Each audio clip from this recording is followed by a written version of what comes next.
name is Phouthasack Keopraseuth, or you can call me Pootie. I was born in Albuquerque, New Mexico, but I was raised here in Des Moines, Iowa. My family is from Laos. I would identify myself as a coffee and tea artist. It all started out as an idea last year in 2022 when I learned more about where coffee comes from, and it can come from multiple different countries. And then when I learned that there's a coffee industry growing in Laos, I was like, oh wow, like that would be really cool. Like, you know, I could have a company and support my family's heritage country, and also to have some type of social justice connection with it by helping those who are less fortunate of living with the harsh reality of unexploded bombs in Laos. And then we finally had our first pop-up in November of last year in 2022. I'm still pushing through and trying to figure it out where it's gonna go from here. Laos was the most heavily bombed country in the history of the world.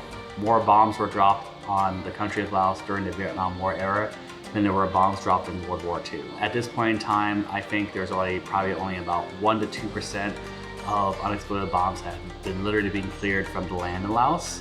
And I think that's very unfair and unfortunate that future generations will have to live with the aftermath of a war that they never saw, and to literally live in danger of knowing that there are certain areas they can't be on their own land, where it might be not safe for their children and those who are trying to make ends meet. There's a lot of issues that really kind of pull at my heart, because I just think that not only is it part of my history, and I feel the history of many Southeast Asians, including Lao Americans, but it's also the history of America, the history of Laos. We should be doing more for those who have not yet been born, and to be building a better world than the world we live in now, and the world that was before us. The thing that makes me the most happy is that when I serve these drinks, and knowing that the coffee is from Laos, and knowing that I made the drinks in a way that I grew up drinking it, and it puts a smile on people's face, that makes me happy. To know that they're enjoying it, and it's something different, something that they can't really find elsewhere really in the state, the way that I brew it, and the fact that it builds some type of human connection. That's my favorite part of the process. One of my favorite ones is the cold brew Spanish latte. I put condensed oat milk into it, and it just adds this natural creaminess and sweetness to it. And I really don't think that there's any other coffee shop that can match what I've developed so far. And it makes me really happy that there are still return customers who will literally make time out of their way whenever I have a pop-up or an event happening, and they will come and drink the cold brew Spanish latte. Growing up here as like a child of refugees or immigrants, I think it's always really interesting that, like, you know, other than maybe like our distant cousins, we didn't really have many family members growing up here in Des Moines. And to just be like in a foreign land where you don't know the language, then you seek the community of other people who grew up like you, who are also facing the same journey of like building a new life here and raising children, is what kind of reminds me of why I started it. Every Saturday, it was kind of like this Saturday ritual of like, we would go together, we would go to the grocery store, and we would go and do like our socializing. We would talk to the local business owners, we would connect with other people in the community, see how they're doing. But one of the most important things was that my mom would make her coffee. And then what she would do is that she would brew her coffee and she would put condensed milk in it, which is something that none of my other classmates at the time really could say, like, you know, oh, my mom puts condensed milk in her coffee. And then she would always have this special like French bread that she'd buy from Walmart, and then she just put it in the microwave and then drizzle condensed milk over it. And it was like probably one of my favorite memories growing up. I miss Laos and I miss Thailand.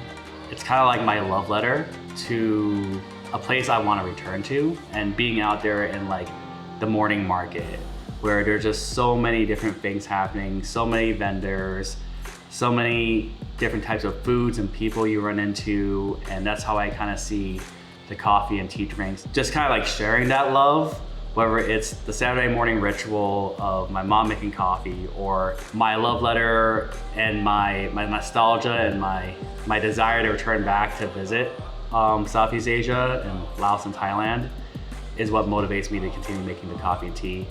It's really hard to say where it'll go from now. This is the first year I've ever started a business, and there's always so many things you have to learn. There's gonna be a trial and error, and you're gonna make mistakes regardless of like whether you've done this before or whether you've done it for the first time. And it's very hard for me to kind of do this on top of having a day job and making sure that all my bills are getting paid. But what I do know is that like, I think I have a product that literally sparks joy in people's hearts. And whatever it may be, whether it's just selling drinks at an event, possibly being at the farmer's market, or roasting coffee, whatever that may be, I wanna know that like, I'm sparking joy in people's hearts, but also sparking some type of like warmth to heal the damaged people who have faced these bombs, or who've had family members or friends who have lost limbs or had their whole lives destroyed because of an unexploded bomb that was dropped 50 years ago. Whatever direction it may be, hopefully I can have some type of impact on both the Des Moines market and people's lives overseas. There's one quote that I always try to remind myself every morning when I wake up. It was like this powerful speech from Steve Jobs that he gave at a graduation ceremony in Stanford in I think 2007. And literally says like, our time is limited, don't waste it living someone else's life. And the only way we're gonna know if we're doing great work is that if we're doing great work that we enjoy or that we love. And I'm not sure where everything's gonna head right now, but I hope that like someday like I can figure out how to make this business model work to make an impact and save lives. That's what I hope people walk away from, is that like, I may not have all of it figured out, but if these drinks spark joy in your life, if this coffee sparks joy in your life, I hope that you continue to engage and to have good camaraderie and good conversation and also make a difference in someone's life.